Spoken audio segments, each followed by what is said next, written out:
Ciao, nel video precedente ho cucito un orlo su un angolo a tovaglia o a cappuccio a 90 gradi mostrandoti il metodo che utilizzo e sotto il video mi è arrivata questa domanda: e se l'angolo non è a 90 gradi come si deve fare? Io ho un angolo a 30 e non so come devo fare, sto impazzendo. In questo video ti mostro quindi come cucire un orlo su un angolo acuto. Il metodo è molto simile a quello visto per l'angolo a 90 gradi e puoi applicarlo qualsiasi sia l'angolo acuto che devi cucire e qualsiasi sia la grandezza dell'orlo. Io per esempio ho fatto 3 prove con un angolo da 30 gradi come questo,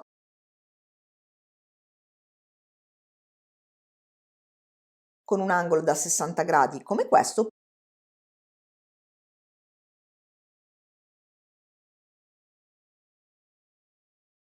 oppure con un angolo da 45 gradi.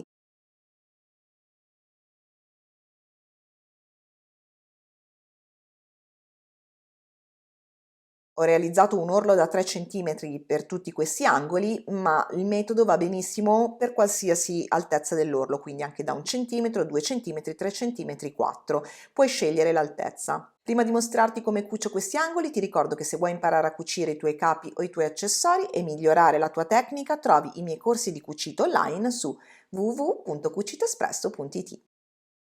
Partiamo dal creare gli angoli. Per creare un angolo da 30 o da 60 gradi parto da un rettangolo di stoffa, le dimensioni non importano, basta che sia sufficientemente ampio, e appoggio sulla base la squadra graduata in modo che la diagonale in cui c'è scritto 30 gradi sia appoggiata sopra il bordo della base del rettangolo. Traccio con il gesso la linea seguendo il bordo della squadra graduata e prolungo la linea fino al bordo superiore del rettangolo con una riga.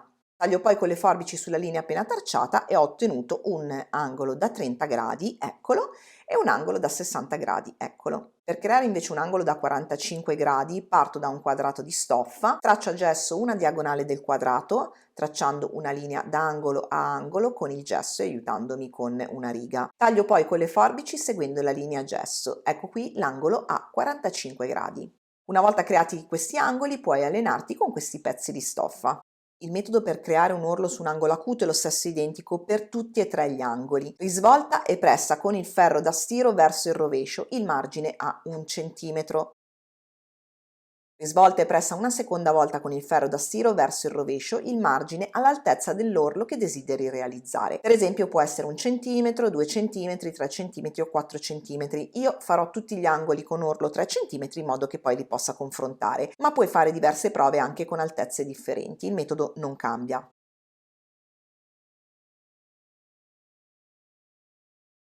Una volta fatto anche il secondo risvolto e dopo averlo pressato, segno con il gesso la linea di riferimento su cui arriva l'orlo risvoltato sul rovescio del tessuto, aiutandomi con una riga. Ecco qui. Apro i risvolti e faccio lo stesso con l'altro lato dell'angolo. Essendo angoli acuti, uno dei due lati o entrambi saranno in sbieco, quindi saranno difficili da pressare e piegare. Negli angoli molto acuti, come in quello da 30 gradi, il fatto che uno dei due lati sia in sbieco potrebbe distorcere l'angolo una volta finito, come avviene per esempio nel mio angolo a 30 gradi finito, in cui la punta è leggermente stortata.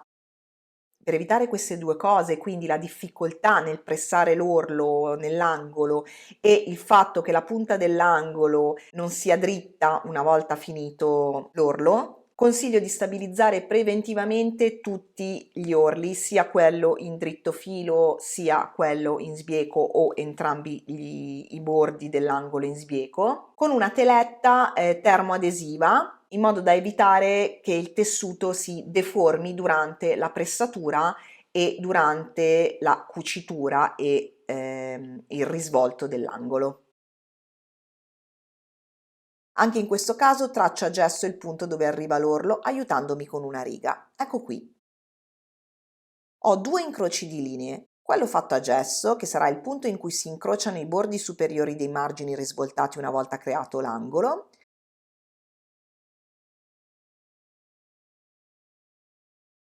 e quello fatto con le piegature fatte a ferro, ecco qui, che sarà la punta dell'angolo una volta finito e risvoltato l'angolo. Evidenzio il punto di incrocio delle diagonali fatte con la pressatura, con il gesso o con il marker. Il passaggio successivo è creare delle linee perpendicolari alle due tracciate a gesso in precedenza, che partono dal punto di incrocio delle linee a gesso e arrivano al bordo dell'angolo.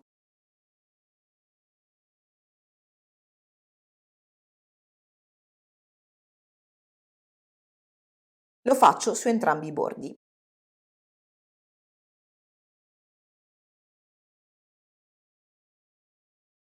Traccio poi una linea che unisce il punto di unione delle piegature del ferro, questo che avevo segnato a marker, quindi la punta dell'angolo finito, con il punto sul bordo appena trovato. Ecco qui. Mi aiuto con una riga e segno questa linea con un marker per differenziarla da quelle precedenti. Quelle che ho segnato a gesso infatti sono linee di costruzione, mentre questa è proprio la linea di cucitura su cui andrò a cucire a macchina. Apro poi il margine risvoltato a 1 centimetro e prolungo le linee perpendicolari a gesso che avevo disegnato fino al bordo dell'orlo. Nel punto dove finisce la linea che ho tracciato a marker, che è il punto in cui si interseca con il bordo risvoltato a 1 centimetro, traccio una perpendicolare al bordo. Il passaggio successivo è prolungare la diagonale fatta a marker, quindi la mia linea di cucitura, fino al punto di incrocio tra la perpendicolare e la piega dell'orlo risvoltato a 1 centimetro, in questo punto qui.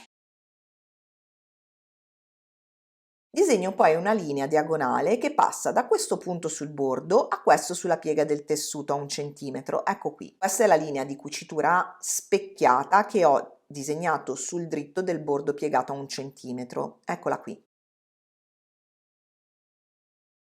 Piego poi il tessuto dell'angolo dritto contro dritto tenendomi il lato con la linea diagonale disegnata a marker, quindi la linea su cui andrò a cucire, verso l'alto. Faccio combaciare le due linee perpendicolari disegnate a gesso in modo che sui bordi combacino perfettamente alla stessa altezza. Metto uno spillo per bloccarle in posizione.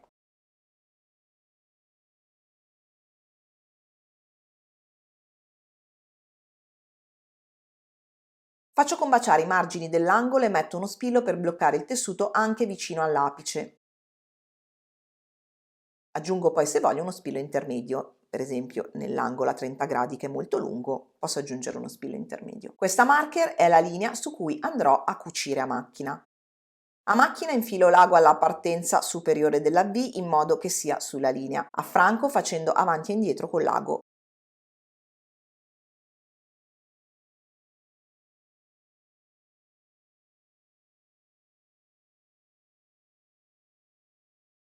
Cucio fino ad arrivare esattamente sopra questo punto.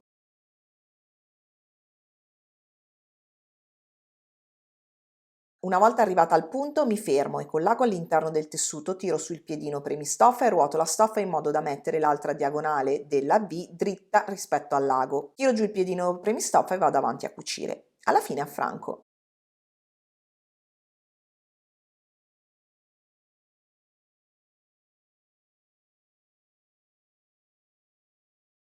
Ecco qui ho cucito la V e quindi le due diagonali.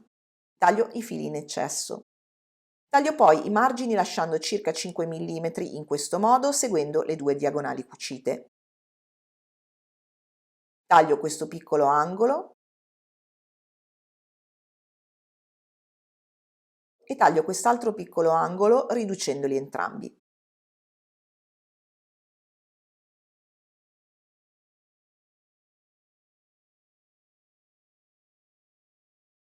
Faccio un'incisione con la punta delle forbici in questo punto fino ad arrivare a 1 millimetro dalla cucitura e dal punto di unione delle due diagonali.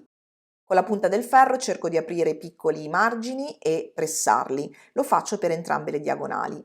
La pressatura è importante perché se non si pressa, una volta risvoltato, il margine potrebbe creare molto spessore e essere visibile, soprattutto se il tessuto è un po' trasparente, come in questo caso.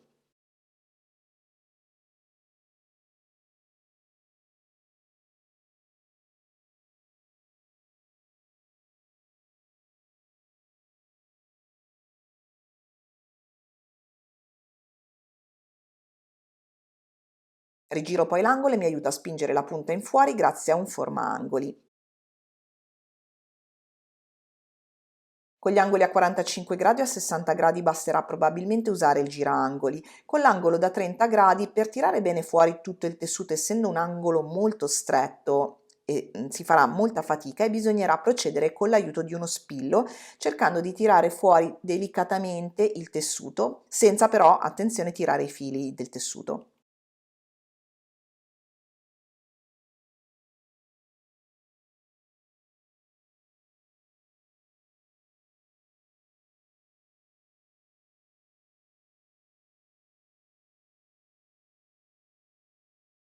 Una volta risvoltato bene l'angolo ed appiattito, lo presso con il ferro e metto gli spilli per bloccare l'orlo e l'angolo in posizione.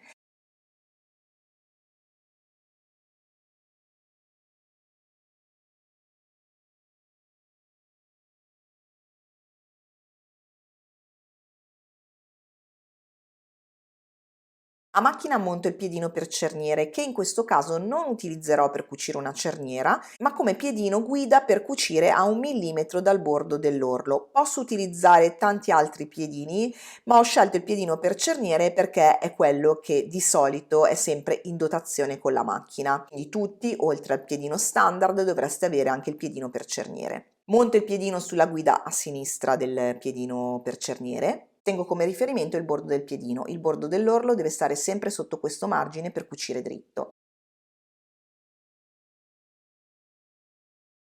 Una volta arrivata all'angolo dovrò cucire finché l'ago non arriva esattamente sopra la diagonale cucita. In quel punto mi fermo.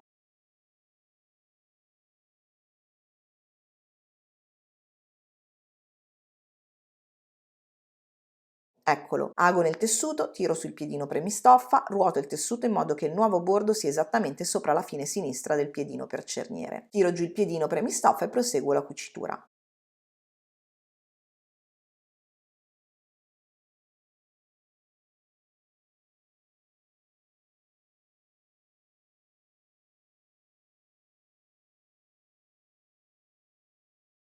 Ecco qui, orlo e angolo a cappuccio o a tovaglia, finito su un angolo a 30 gradi, su un angolo a 60 gradi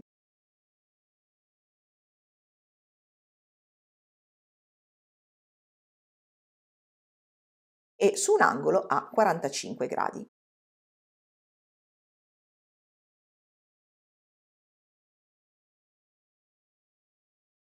Ricordo che la dimensione finita dell'orlo è 3 cm nel mio caso per tutti questi angoli, ma può essere a piacere. Abbiamo visto che il metodo è lo stesso identico, qualsiasi sia l'apertura dell'angolo e qualsiasi sia la dimensione dell'orlo che si vuole creare. Se ti è piaciuto il video condividilo, ricordati di iscriverti al canale per non perderti neanche un video, mi trovi anche su Instagram e Facebook come la Dulsatina, trovi i miei corsi di cucito online su www.cucitoespresso.it e ci vediamo presto per un nuovo video. Ciao!